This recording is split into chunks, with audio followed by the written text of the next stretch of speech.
আসসালামু আলাইকুম বন্ধুরা। এই দেখেন আমার মেয়ে নূর।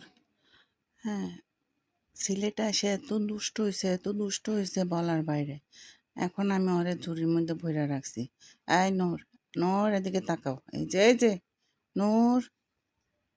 হ্যাঁ, ভইরা রাখছি। বিশ্বাস করেন, একটু ফাঁক পাইলেই চইলা যায় এইখান থেকে ওইখানে, আর বাসায় ফিরে না। এইখান থেকে ওইখানে, এই বাসা থেকে ওই বাসায়, এই মাঠ থেকে ওই মাঠে ঘাস খাওয়ার জন্য চলে যায়। এর জন্য বাধ্য হইয়া ওর জ্বালা যন্ত্রণায় ওরে মুরগির খাঁচার ভিতরে বইরা রাখছি।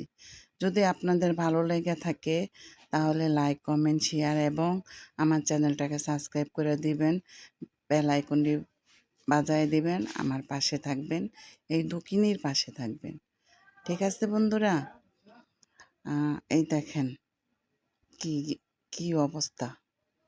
আবার এই যে দুইটা পিচ্ছি, ওর লগে আরও আছে দুইটা পিচ্ছি। এই দুইটা পিচ্ছিও আর কি শান্তি দিতেছে না, না ওরে শান্তি দিতেছে না আমার ঘরে শান্তি দিতেছে। ওকে, আল্লাহ হাফেজ।